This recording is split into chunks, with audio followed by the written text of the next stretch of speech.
नमस्कार मित्रांनो, तर आता आपली राज्यसेवेच्या एक्झामसाठी फक्त 10 दिवस बाकी आहे आणि शेवटच्या दिवसामध्ये आपण काय करायचे तर फक्त रिव्हिजन करायची. आपल्याला फक्त रिव्हिजन करायची. जे पण तुम्ही नोट्स काढलेले असतील किंवा जे पण तुमच्या काही शॉर्ट नोट्स असतील त्या फक्त रिवाईज करा. आता नवीन काहीच वाचत बसू नका आणि क्वेश्चन पेपर पण बिलकुल सॉल्व करू नका. आता जितकी होईल तितकी रिव्हिजनवरती भर द्या आणि एवढंच सांगायचं आहे की अवांतर गोष्टींकडे जास्त लक्ष देऊ नका. आपल्या कामाशी काम ठेवा. आणि हे आपण पेपर एक्झाममध्ये पेपर कसा सॉल्व करायचा तर ते मी प्रायोरिटीनुसार सब्जेक्ट इथे दिलेला आहे. तर मला पॉलिटी हा इझी जातो, त्यानंतर मला हिस्ट्री पण छान जातो, जिओग्राफी आणि इकॉनॉमिक्स मी या पॅटर्नमध्ये सोडवणार आहे. जर तुम्हाला जिओ इझी जात असेल तर तुम्ही फर्स्ट जिओ घ्या. करंट अफेअर जात असेल तर तुम्ही करंट अफेअर घ्या. जो कोणता सब्जेक्ट तुम्हाला फर्स्ट चांगला जमत असेल, म्हणजे तुमचा चांगला अभ्यास झालेला असेल आणि मेन म्हणजे की क्वेश्चन पेपर बघा की त्याच्यामध्ये कोणता पार्ट हा इझी आहे. जो पार्ट इझी वाटत असेल तर तो पार्ट तुम्ही अगोदर घ्या. कारण कसं होतं की आपला अभ्यास झालेला असतो छान. आता समजा माझा पॉलिटीचा अभ्यास छान झालेला आहे, परंतु एक्झाममध्ये म्हणजे पेपरमध्ये जर समजा क्वेश्चन थोडे हार्ड आलेले असतील तर मग मी पॉलिटी सॉल्व करणार का नाही. मग याच्यामध्ये कोणता तुम्हाला इझी वाटतोय तर मग तो सर्वात अगोदर घ्या आणि त्या सब्जेक्टपासून त्या 15 प्रश्नांपासून पेपरची सुरुवात करा. कारण की 15 प्रश्न आपल्याला चांगले गेले तर आपल्याला एक कॉन्फिडन्स बिल्ड होऊन जातो की आपला पेपर हा चांगला जाणार आहे आणि क्वेश्चन्स पण आपल्या ओळखीचे आहे आणि आपल्या अभ्यासातले आहे. त्यामुळे आपण आणखी चांगल्या पद्धतीने आपलं तिथं पॉझिटिव्ह इम्पॅक्ट पडतो आणि चांगला पेपर आपण चांगला स्कोर करू शकतो, चांगला पेपर सॉल्व करू शकतो.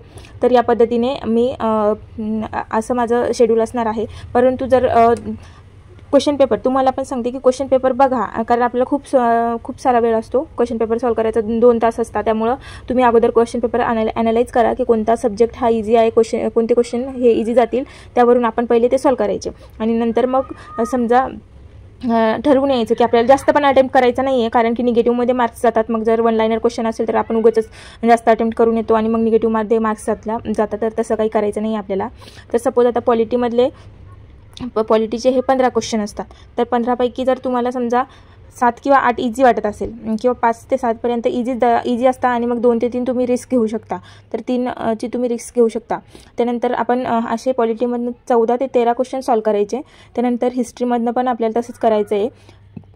आपल्याला याच्यामध्ये सारखेच प्रमाण ठेवायचं आहे की जर सपोज तुम्हाला हिस्ट्रीचा अवघड गेला आहे एक्झाम पेपर तर मग 13-14 कशाला सॉल्व करायचे उगाच तुम्ही निगेटिव्हमध्ये जाण्यापेक्षा. तर मग 10 ते 12 सॉल्व करा. त्यानंतर जिओग्राफीमध्ये तुम्हाला आउट ऑफ स्कोर करण्याचे चान्सेस असतात, परंतु हार्ड असेल तर मग त्यानुसार तुम्ही सॉल्व करा. तरी पण 12च्या वरती कोणत्याच याच्यामध्ये आपल्याला यायचं नाही आहे. तर 12पर्यंत आपला स्कोर म्हणजे आपण अटेम्प्ट केलाच पाहिजे प्रत्येक सब्जेक्टचा. तर इकॉनॉमिक्समध्ये पण आपण 12 ते 13, 14 असे क्वेश्चन सॉल्व करू शकतो. आणि जर इझी क्वेश्चन असेल तर आपण 15सुद्धा सॉल्व करू शकतो. म्हणून क्वेश्चनच्या डिफिकल्टी लेवलवरती तुमच्या ॲनालिसिसवरती क्वेश्चन सॉल्व करा. आणि त्यानंतर सायन्सचे क्वेश्चन हे थोडे हार्ड लेवलला असतात. तर सायन्सचं आता तुम्ही नवीन काही करत बसू नका. जे मागचे क्वेश्चन पेपर बघा, त्याच्यामधनंच रिवाईज करा आणि त्याच्या बेसिसवरतीच जे काही असेल ते अभ्यास करा. त्यानंतर सायन्सचे आपल्याला 20 प्रश्न येतात. 20मधून आपल्याला 10 जरी आले तरी बस झाले. त्यानंतर करंट अफेअर्सचा पण हा व्होलाटाईल पार्ट आहे. परंतु जर तुम्ही पहिल्यापासून करंट अफेअर्सचा अभ्यास करत असाल तर मग हा काही तुम्हाला हार्ड जाणार नाही जास्त. तर मग करंट अफेअरमध्ये पण मला तरी वाटतं 10 ते 12पर्यंतच आपण जायला पाहिजे, जास्त जायला नको. कारण की जर आपल्याला येत नसेल तर आपण उगाचच मग निगेटिव्हमध्ये जातो आणि मग निगेटिव्ह होऊन जातं आपले मार्क्स. तर असा आपला शेड्यूल असणार आहे. टोटल तुमचा अटेम्प्ट किती असायला हवा, समजा एक्झाममध्ये किती अटेम्प्ट असायला हवा तर तुमचा अटेम्प्ट हा कमीत कमी 85च्या वरती आणि 90 to 95 याच्यामध्येच असायला हवा. जास्त पण तुम्ही 100 ते 100 अटेम्प्ट करून येणार आणि मग सगळे मार्क्स तुमचे निगेटिव्हमध्ये जाणार तर त्याला काही अर्थ नाही आहे मित्रांनो.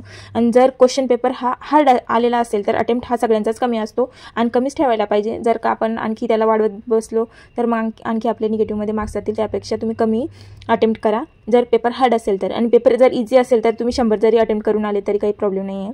तर ही आपली लास्ट डे स्ट्रॅटर्जी असणार आहे आपल्या क्वेश्चन पेपरची. त्यानंतर तुम्हाला काही विचारायचं असेल, काही प्रश्न असतील तर कमेंट बॉक्समध्ये कमेंट करा. कशावरती लेक्चर घ्यायचं असेल, रिव्हिजन वगैरे तुम्हाला इम्पॉर्टंट टॉपिक सांगायचे असतील तर त्याच्याबद्दल पण मला तुम्ही कमेंटमध्ये कमेंट करू शकता. आणि व्हिडिओ आवडल्यास व्हिडिओला लाईक करा आणि चॅनलला सबस्क्राईब करा. थँक्यू.